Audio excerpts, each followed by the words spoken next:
either from their own husbands, from military officers making incursions into their autonomous municipalities, or by narcotráfico agents. And all these women carry a great deal of agony, of anxiety, fear, and tension stemming from experiences with the murder or disappearance of relatives at the hands of death squads, narcotraficants, and the Mexican military. The greatest source of historical trauma, other than systematic genocidal violence, is the displacement of people from their homelands. The loss of one's connection to landscape, to place, has been verified as strongly associated with poor health. Place breaking makes heart breaking.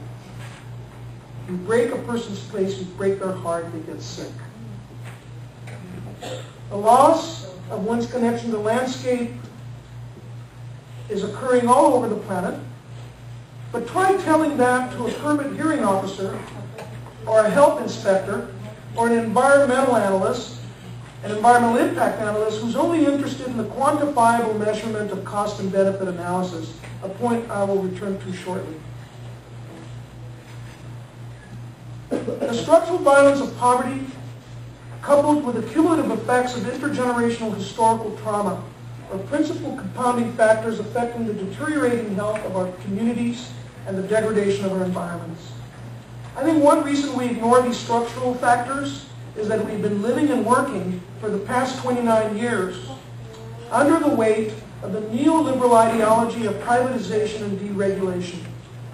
We have been limited by bureaucratic structures that resist innovation and deplore anything that makes society accountable for the collective effects of private investment and disinvestment decisions. We still live in a new gilded age of individual responsibility to go along with the so-called ownership society. Both of these concepts are truly nonsensical, harmful ideologies. I'm not against persons becoming empowered through education and economic opportunity to become independently capable of caring for themselves. There's nothing wrong with self-reliance. There's nothing wrong with knowing as much as possible about health care and about your own body. However, what we have in our society today is not self-reliance, but the myth of the individual as a fully self-serving entity in times and under conditions that block people at every step of the way from being able to care for themselves. What I see is not self-reliance and rugged individualism, but isolation and alienation from community and family. One recent study of hunger found that people, especially the working poor, are more likely to struggle on their own to find food rather than engage in a collective response to the cause of hunger, which is, of course, poverty. This is why I admire the South Central farmers feeding families so much, because instead of flating about as individuals, they engaged in collective action to create the largest urban farm in the United States. This has been especially the case among immigrants, who may have lost the connections to family and community that provide the social and cultural capital used for mutual aid and survival. Unfortunately, as we become more Americanized, Latinos lose an important part of our culture, that part that has made us strong and resilient through our ties to family and community. As we assimilate, we forget how to be a we, as Richard Rodriguez has recently observed. We only know how to be me. Thus, one of the principal barriers to environmental justice and a truly healthy community is the persistence of this damaging ideology of individualism. We need to educate people, including healthcare providers and environmental regulators, to recognize the healing powers of the collective. We need to challenge the neoliberal ideology of individual responsibility with a new community-based care ethic that values collaboration, participation, and collective action. This loss of a sense of community and decline of a collective identity has had very serious implications for public health that we have not even begun to recognize, let alone study. One of the intriguing implications has to do with the so-called Latino health paradox. I'm sure many of you have heard of this. Basically says that the socioeconomic status model of health predicts that low socioeconomic status is going to be strongly correlated with poor health. The poorer you are, the less healthy you are. That's what the model predicts. However, as the work of David Pace Bautista, Dolores Acevedo Garcia, Lisa Bates, and many other research scholars demonstrates, despite their low socioeconomic status, Latinos are actually healthier than many white middle-class Americans across many different categories of health and illness. While Latinos tend to have higher rates of morbidity compared to whites from HIV/AIDS, diabetes, and substance abuse, as well as violence, interpersonal violence, they tend to fare better across a wide range of other disease categories, including those associated with cancer and cardiovascular illnesses. The reason for this paradox is quite simply due to the fact that our collective family and community-based assets, or social capital, provides a buffer against the negative effects of our low-income status.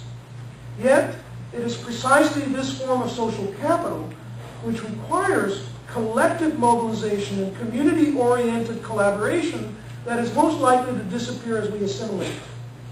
And by that I mean acculturation, or better, deculturation, since we can never really become gringos. I say that in context. The environmental justice movement needs to be more thoughtful in confronting this intricate set of problems that link structural violence and historical trauma to declining health as a result of the compounding loss of community-based networks and social capital. We expect people to take care of themselves and then deny them their own culturally based and appropriate resources to do so. I turn next to a dimension of the problem of structural violence that is also too often overlooked. Earlier, I defined structural violence as a form of violence which corresponds with the systematic ways in which a given social structure or social institution kills people slowly by preventing them from meeting their basic needs. But what if the way our society defines the term basic needs is itself part of the problem? We live in a society that values two things above all else: the individual and private property and wealth, or at least the money form of wealth. The environmental justice movement has the potential to shift our paradigm of basic needs by challenging the privilege accorded these two concepts that are internalized to a degree and in a manner not unlike that of a religious conversion. Nothing gets more people riled up than attacks on their notions of God or their idea that the key to happiness is for everyone to stay the hell out of my way so I can be free to pursue my own private efforts at self-aggrandizement and acquisitiveness. Believe me when I state that this is the most pervasive and dangerous myth challenging our prospects for justice and sustainability.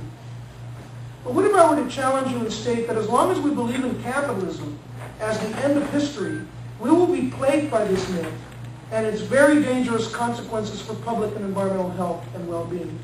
I will be blunt. The cult of self-enrichment and individual acquisitiveness, you know, the bumper sticker that reads, "He who dies with the most toys wins." These are more than moral maladies. These norms imply that we must accept, as the price of individual freedom, the enormous costs to other people and the environment of the ruthless pursuit of individual wealth. I think this is why my people, los Chicanos, invented the concept of vergüenza.